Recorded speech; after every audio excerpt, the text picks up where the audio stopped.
Na Epístola de Paulo aos Filipenses, no seu capítulo de número 4, faremos a leitura dos versos de 1 até o verso 7, do primeiro verso até o 7º verso. Filipenses, capítulo 4, versículos de 1 a 7. Eu mesmo farei a leitura do texto quando a palavra do Senhor nos diz assim: Portanto, meus irmãos amados e muito saudosos, minha alegria e coroa, sim, amados, permanecei deste modo, firmes no Senhor. Rogo a Evódia e rogo a Sintique, pensem concordemente no Senhor. A ti, fiel companheiro de jugo, também peço que as auxilies, pois juntas se esforçaram comigo no Evangelho, também com Clemente e com os demais cooperadores meus, cujos nomes se encontram no livro da vida. Alegrai-vos sempre no Senhor, outra vez vos digo, alegrai-vos. Seja a vossa moderação conhecida de todos os homens, perto está o Senhor. Não andeis ansiosos de coisa alguma, em tudo, porém, sejam conhecidas diante de Deus as vossas petições, pela oração e pela súplica, com ações de graças. E a paz de Deus, que excede todo o entendimento, guardará o vosso coração e a vossa mente em Cristo Jesus. Oremos, irmãos. Senhor Deus e Pai, obrigado, Pai, por esta manhã, pela alegria da Tua casa, pela alegria de nos encontrarmos com outros irmãos para juntos celebrarmos também a Santa Ceia. Obrigado, meu Pai, por este momento aqui. Pedimos ao Senhor que agora fale conosco através da Tua palavra, que o Senhor possa falar ao nosso coração, nos ajudar, ó Deus, na exposição, iluminando, ó Deus, através do Teu bom Espírito, Pai, a nossa mente e o nosso entendimento. É assim que nós te oramos, agradecidamente, e o fazemos em o nome santo de Jesus Cristo. Amém. Meus irmãos, queridos e amados, nesta manhã eu gostaria de abordar com vocês um tema muito importante que o apóstolo Paulo, nesse trecho da Bíblia, ele aborda com muita clareza e vê como algo de suma importância para a saúde da igreja. Imagine você, duas pessoas muito amigas. Lembre de alguém que é muito amiga de outra pessoa. Faça essa construção, essa imagem. E imagine uma coisa, essas duas pessoas que eram muito amigas, que eram aliadas, que trabalhavam juntas na obra do Senhor, Imagine que essas duas pessoas tiveram um conflito, tiveram um problema, uma dificuldade relacional. E por conta dessa dificuldade relacional, a igreja estava sendo afetada. A igreja estava vivendo uma possibilidade de um certo divisionismo dentro dela. Essa era uma preocupação que o apóstolo Paulo tinha nessa situação aqui. O apóstolo Paulo estava a 1.300 quilômetros de distância de Filipos. E Paulo estava muito preocupado, porque as maneiras que ele tinha para cuidar do problema seriam as seguintes: uma enviando uma carta, a outra seria orando, mas ele sempre orava. Outra seria também tendo algum enviado, alguém que pudesse ajudar naquele problema para que aquelas duas pessoas pudessem novamente trabalhar e voltarem à normalidade de seus relacionamentos. Então, a igreja de Filipos, embora uma excelente igreja, ela tinha problemas externos e ela também possuía problemas internos. Os problemas externos eram provocados pelos falsos ensinadores, pelos judaizantes, mas também, ao mesmo tempo, naquela igreja havia um problema interno, que era o partidarismo, que era o divisionismo que estava sendo semeado por conta do conflito entre duas irmãs. E aí, Paulo, quando introduz o assunto, primeiramente, ele quer lembrar algumas coisas importantes àqueles irmãos.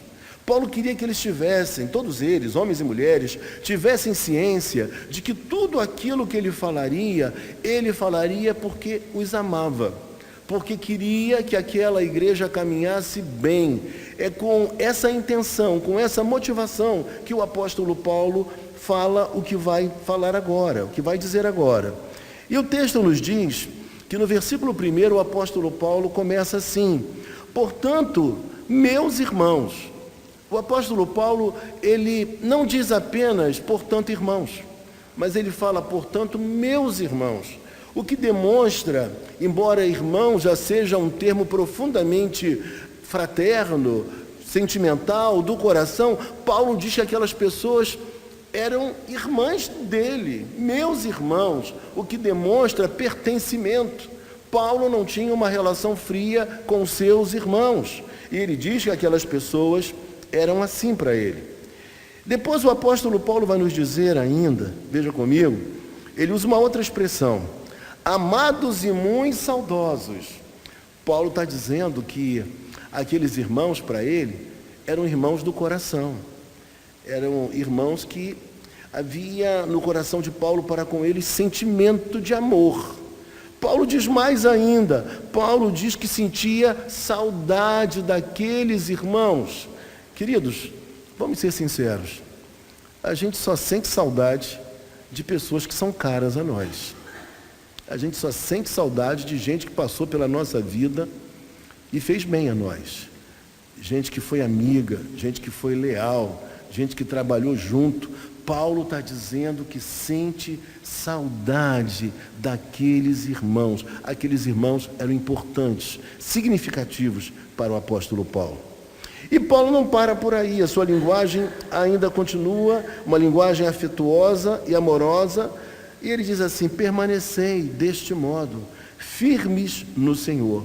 Paulo trabalha a ideia de que a igreja precisa caminhar, que os irmãos precisam caminhar com firmeza.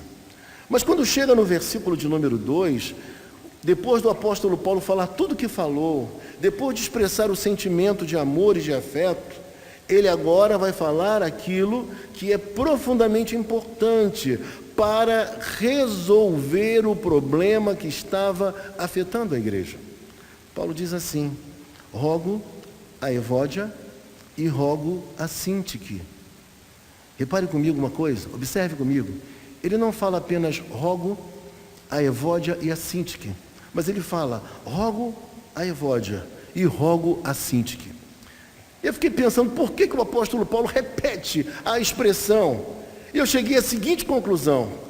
Paulo repete porque ele entende que uma boa relação, uma boa amizade, companheirismo, paz entre nós, entre os relacionamentos, é uma coisa que só pode acontecer se acontecer com Evódia e se acontecer com Sintique. Por isso ele pede a uma e ele pede também a outra, porque só assim elas poderiam viver em paz e trabalhar para o bem da própria igreja. Repare comigo uma coisa, a paz não é apenas uma via de mão única.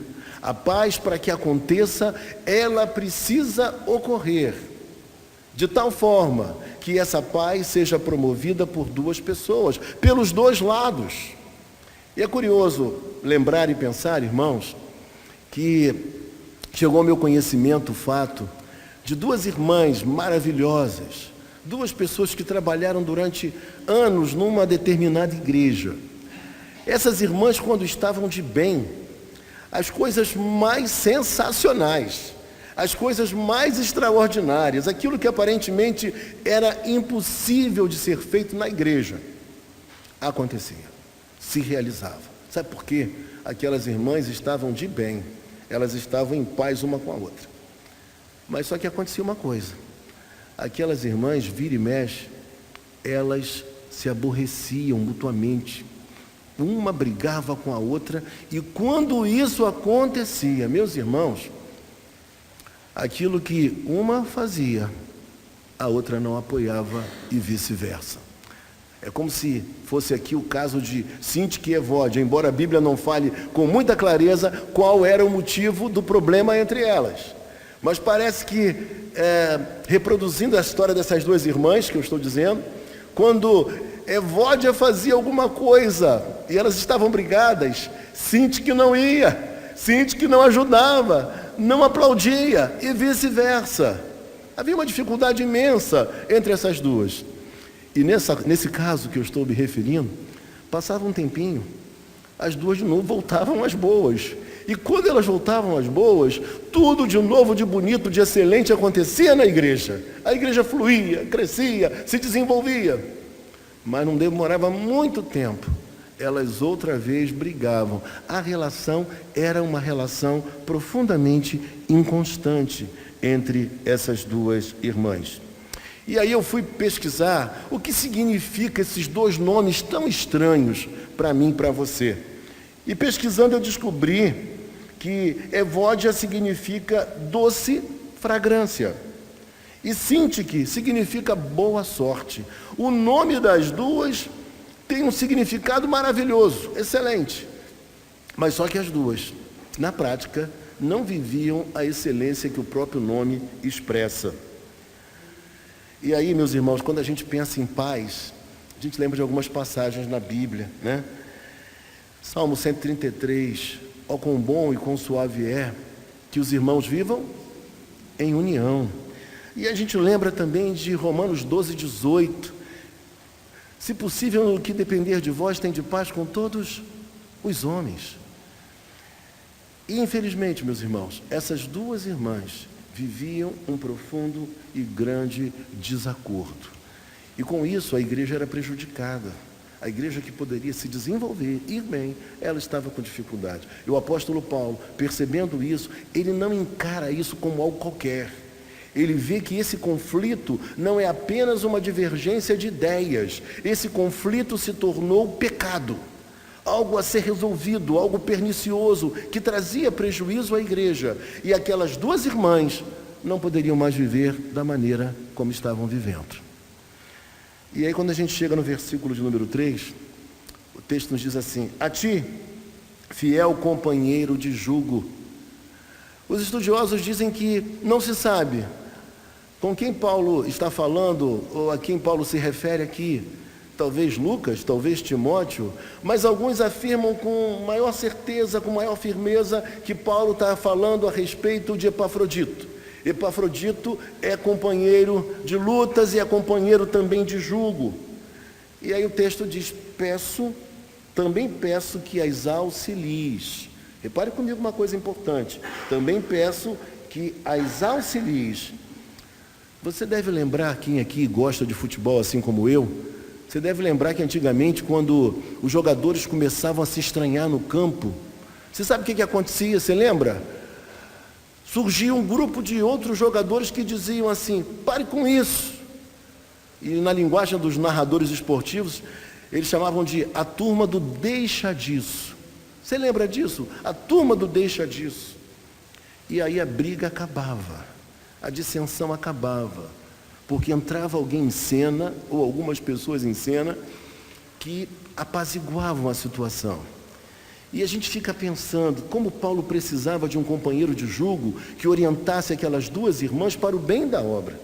Talvez alguém que dissesse assim: vocês duas, vocês fizeram coisas tão lindas para a obra de Deus.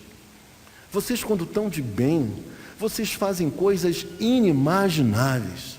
Vocês são bênção do Senhor. Vocês são bênçãos do Senhor. Por que vocês estão vivendo assim? Parece que nessas horas nós precisamos, como se diz hoje, de pessoas que façam o quê? Façam a ponte.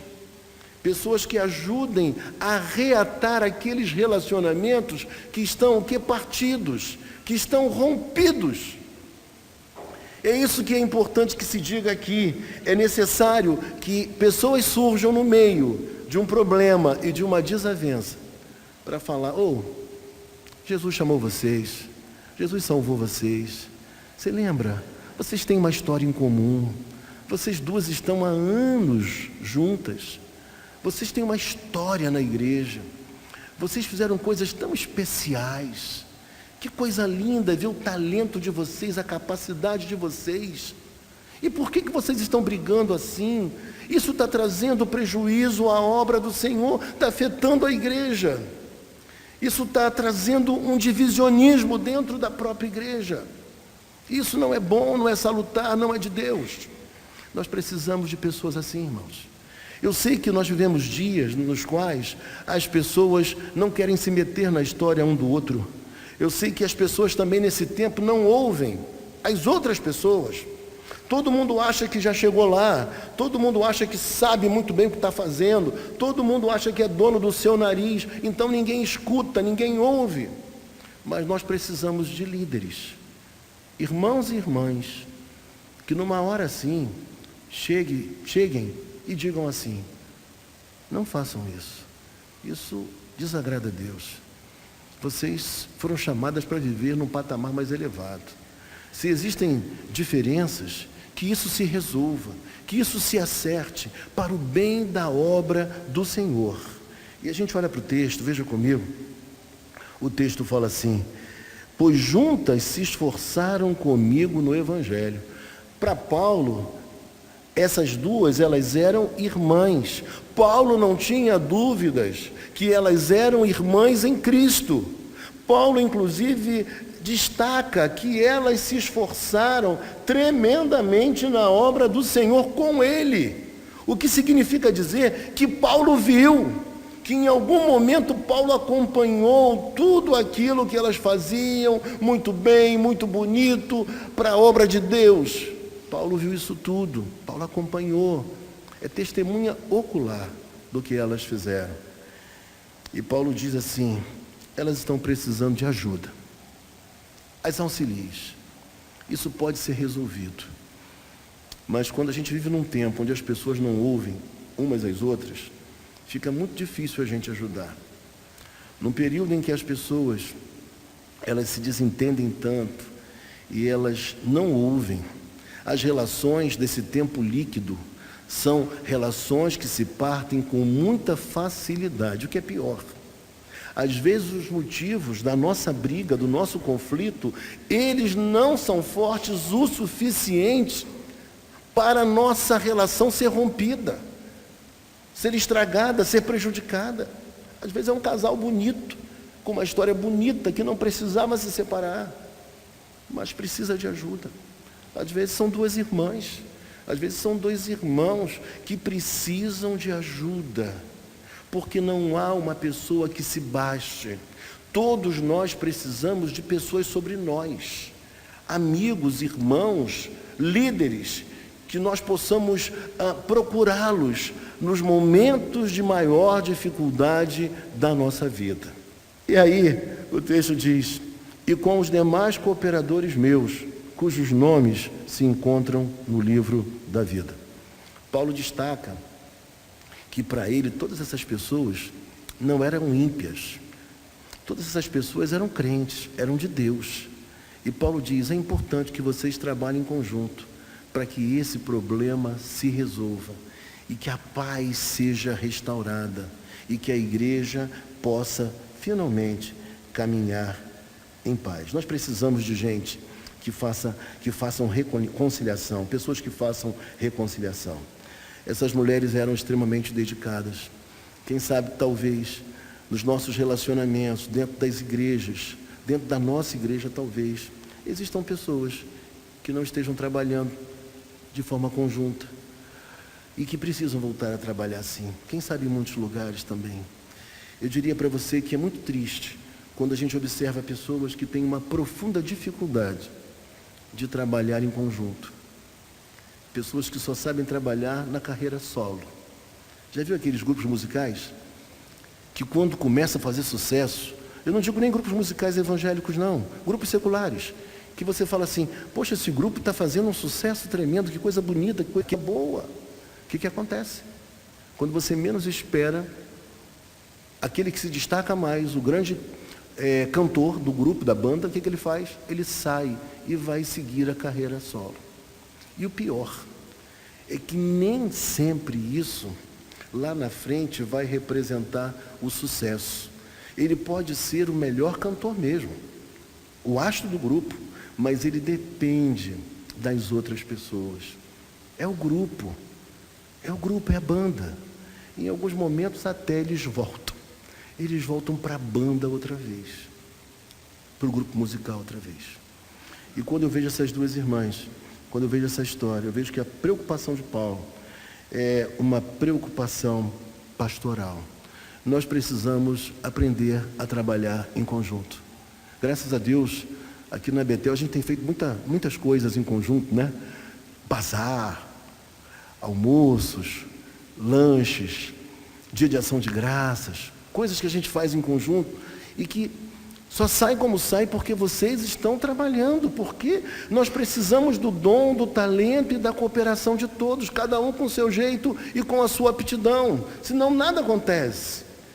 Me recordo de um bazar, que eu estava aqui para abrir o bazar totalmente atrapalhado. De repente chega uma irmã da igreja. E essa irmã virou-se para mim e falou assim: pastor, eu gosto de tudo muito certinho, muito bem ajustado. Eu lembro hoje. Ela falou assim: pastor, sou difícil, eu tenho toque. Eu falei: é mesmo? Irmãos, e eu estava precisando de uma irmã com esse problema naquele dia, porque eu não sabia fazer aquilo, eu não tinha o menor jeito. E aquela irmã que me relatou isso, ela deixou a roupa totalmente dobrada, organizada, parecia que ela trabalhava em loja de roupas, a habilidade que a irmã tinha. E foi uma benção, vendemos. Daqui a pouco chegaram 3 irmãs, eu pude orar por pessoas aqui, conversar com pessoas aqui, e pessoas até vieram para a nossa igreja a partir daquele momento do bazar. Por isso eu digo a vocês, também é a ótica que a gente observa as coisas, né? Ela dizia que tinha toque, mas na verdade ela tinha uma aptidão, uma habilidade que eu não tinha, eu não possuía. Tudo é o prisma, é a maneira que se vê e que se olha. Todos nós somos importantes e significativos na obra de Deus. E aí, o texto vai nos dizer assim, olhe para a sua Bíblia, no versículo de número 4, alegrai-vos sempre no Senhor, outra vez vos digo, alegrai-vos. Primeira coisa que Paulo quer que a gente entenda, principalmente em meio a esses momentos difíceis, de conflitos, dentro da igreja, entre irmãos queridos, irmãs queridas, a alegria é uma ordenança e não apenas uma boa ideia. A nossa alegria precisa ser ultra circunstancial, para além das circunstâncias da vida. A gente não pode estar, hoje eu tirei 10 na prova, eu estou alegre. Hoje eu tirei 5 na prova, eu estou triste, vou me matar. Não, a gente precisa lidar com as dificuldades da vida e manter uma certa estabilidade. Outra coisa, quando Paulo fala da alegria como esse imperativo, Paulo está dizendo para nós que a alegria é uma virtude do Espírito Santo, porque o fruto do Espírito é amor, alegria, paz. Esse é o fruto do Espírito Santo. A alegria do cristão, acima de qualquer coisa, é ter Jesus Cristo em nós.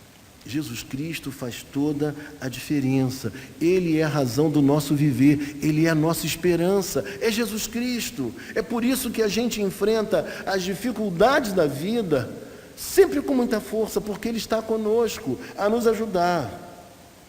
Versículo de número 5, eu não posso demorar muito, porque hoje nós temos Santa Ceia, mas no versículo de número 5 o texto diz: seja a vossa moderação conhecida de todos os homens, perto está o Senhor.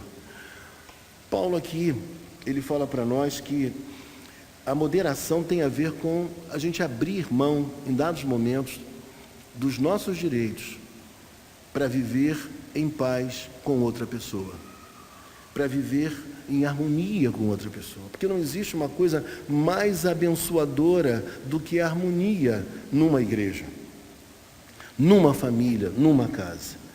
E aí um autor que a gente não tem os livros dele, pelo menos o comentário bíblico dele em português, mas eu tenho em espanhol, o William Barclay, ele disse o seguinte, ele diz que o homem que tem moderação é aquele que sabe quando não deve aplicar a letra estrita da lei, quando deve deixar a justiça e introduzir a misericórdia. Existem momentos que a gente precisa agir assim, agir com a mais profunda misericórdia. Às vezes é melhor, como se diz muito no direito, né? É melhor um acordo do que uma boa briga. Tem momentos que a gente precisa depor as armas em prol da reconciliação, da unidade, do amor, dos valores mais caros para o cristianismo. Já um outro autor chamado Ralph Martin, ele disse o seguinte: moderação é uma disposição amável e honesta para com outras pessoas, a despeito de suas faltas. Disposição esta inspirada na confiança que os crentes têm em que após o sofrimento terreno virá a glória celeste.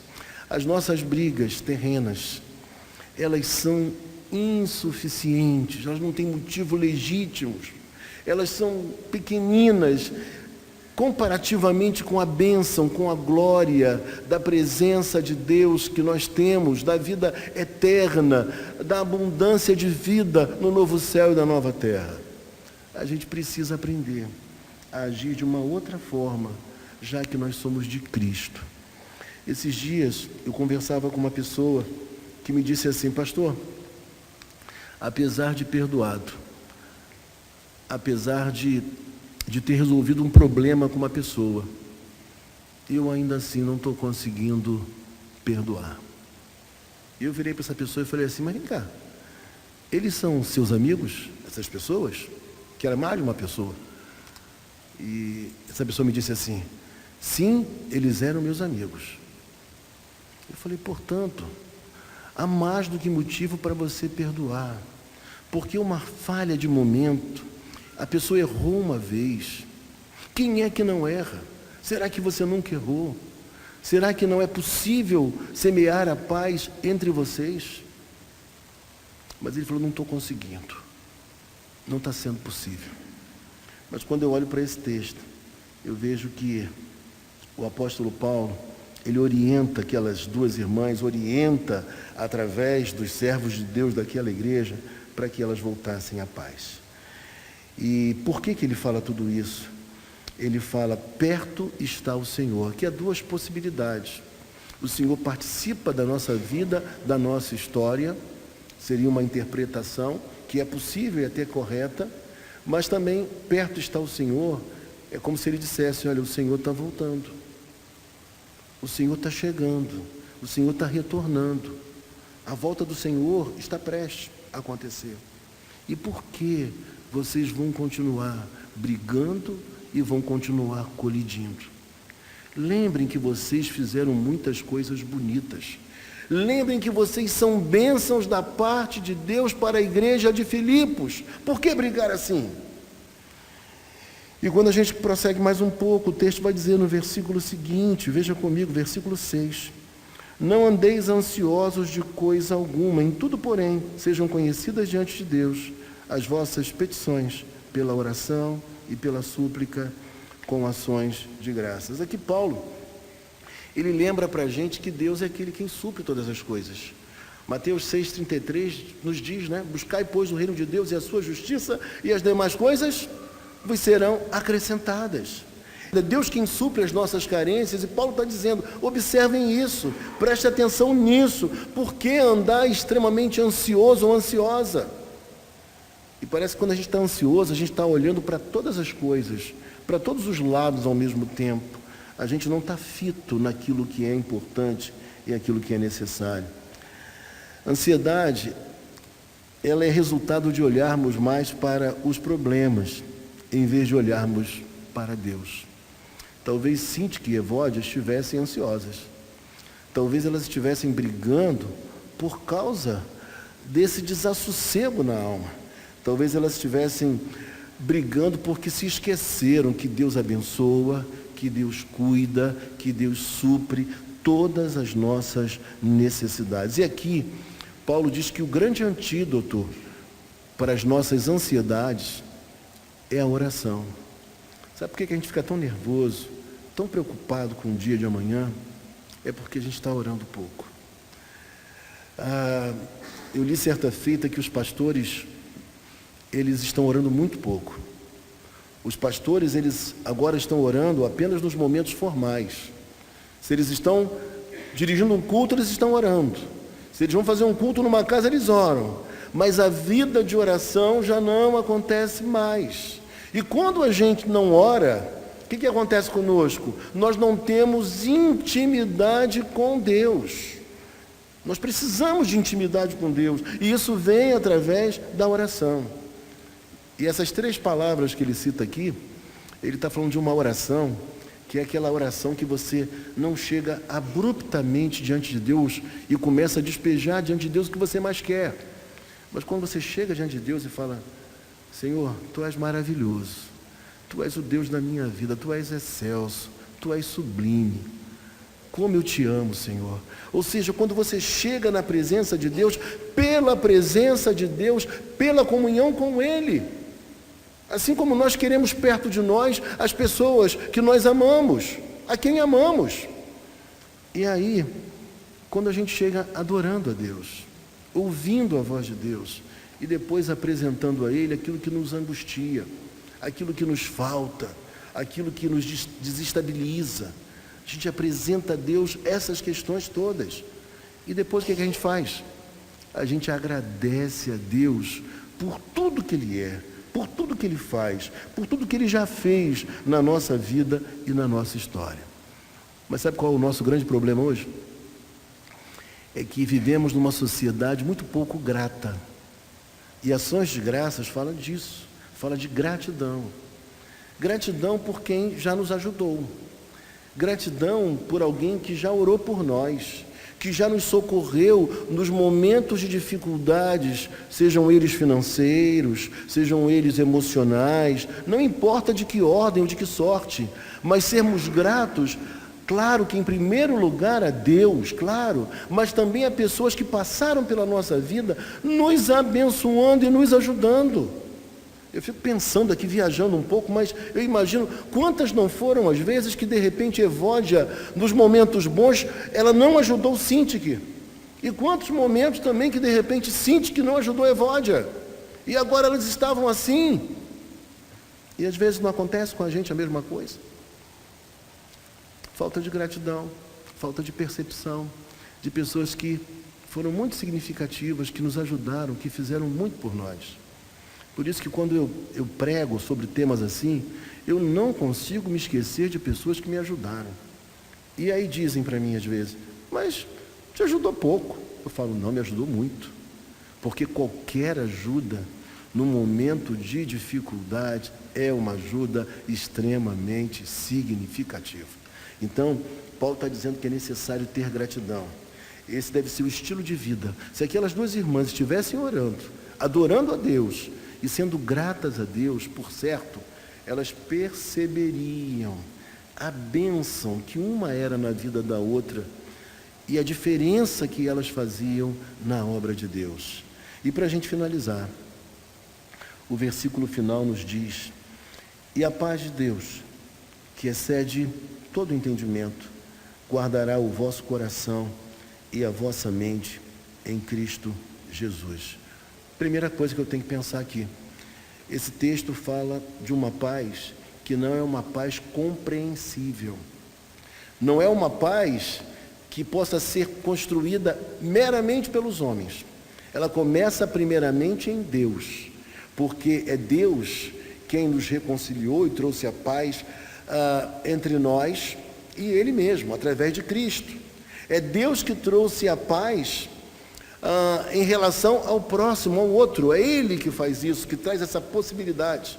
E é Ele que traz também a paz, que possibilita a paz conosco mesmo. Porque às vezes a gente está em paz com o outro até, mas não está em paz consigo. É necessário ter paz com Deus, porque essa paz é através de Cristo, mas é necessário estar em paz com os nossos irmãos.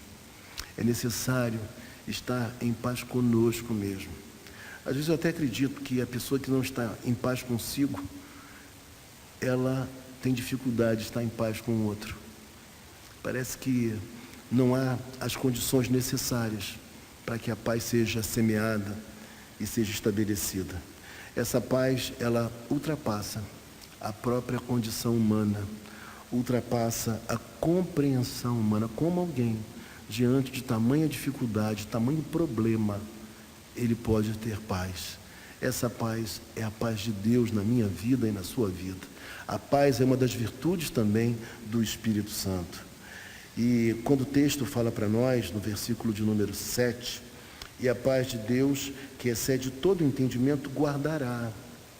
Esse guardará aqui, ele tem a ver com sentinela. Temos alguns, pelo menos um militar aqui hoje, pelo menos um, e a gente sabe que a sentinela tem uma responsabilidade tremenda. A sentinela tem que ficar ali, ininterruptamente, para cumprir o seu horário, atento, observando tudo, percebendo tudo. Ele não pode piscar os olhos, porque pode ser surpreendido, e isso colocar em risco a toda a corporação, o quartel. Mas o texto fala que essa paz de Deus, versículo 7, que excede todo o entendimento, guardará. É como um sentinela. E aí, ele vai falar mais uma coisa importante no versículo 7, que ele guardará o quê? O vosso coração. Coração fala de sentimentos, e aqui no caso, sentimentos que podem ser por vezes o quê? Sentimentos equivocados. Ninguém está livre de ter sentimentos equivocados. Ninguém está livre de repente, sair de uma intenção justa para uma intenção equivocada e nociva. As emoções podem aflorar, os desejos podem ser equivocados, sentimentos errados podem levar a isso. E quando ele fala também, e as nossas mentes, guardará o vosso coração e a vossa mente. As nossas mentes são guardadas por Deus, a minha mente e a sua mente. Eu lembro do reformador Lutero, quando ele disse, não posso impedir que um pássaro voe sobre a minha cabeça, mas eu posso impedir que ele faça ninho. Ou seja, uma má ideia, um mau pensamento, um objetivo ruim, ele pode passar pela minha cabeça, mas eu posso impedir que esse mesmo sentimento, ele fique alojado, que aquela ideia seja maquinada por mim de maneira tão nociva. E isso só é possível porque Deus está agindo na minha vida e na sua vida, e é Ele quem está como sentinela guardando o nosso coração e também guardando a nossa mente. Meu irmão, minha irmã, nesta manhã, quando nós nos preparamos para participar da Santa Ceia, eu não posso deixar de aplicar esse texto da seguinte maneira: será que na nossa vida, de alguma forma, nós estamos vivendo como Sintique e Evódia, brigando com nossos parceiros, com os nossos irmãos? Será que nós estamos prejudicando a obra de Deus pela dureza do nosso coração, por não compreendermos que existem pontos que nós somos diferentes, sim, mas que é um sinal de maturidade caminhar juntos, apesar das nossas diferenças? Toda pessoa madura vai entender isso. Nenhum casamento é possível se não houver esse entendimento. Nenhuma igreja pode crescer e se desenvolver se não houver esse entendimento. E nós precisamos pensar. Nós precisamos também nesta manhã que Deus levante entre nós líderes, homens e mulheres, pessoas que sirvam da parte de Deus como seus instrumentos para semear a paz, para construir pontes, reaproximando pessoas que estão em conflito, que estão se desentendendo, assim como o Sintique e Evódia. Tão somente para a glória do nome de Jesus, para a bênção do crescimento e desenvolvimento da igreja. Talvez alguém que faça parte daquela turma que eu falei, a turma do deixa disso espiritual. Aquelas pessoas que chegam e falam assim: gente, vocês quando estão juntas, vocês são bênção demais. Vocês são muito significativas. Vocês são graça de Deus para a igreja. Vocês têm que acordar para isso. Não vamos deixar ficar pelo caminho tanta coisa linda que vocês já fizeram. Isso precisa ocupar o pensamento e voltar a lembrança de vocês, porque Deus quer fazer ainda mais através de vocês. E sempre que vocês se estranharem, a graça de Deus há de recair sobre os irmãos e sobre as irmãs, e isso possibilitará que a igreja vá avante e que a gente possa hastear o pendão real, o pendão real. Eu quero orar nesse momento para a gente se preparar para a Santa Ceia.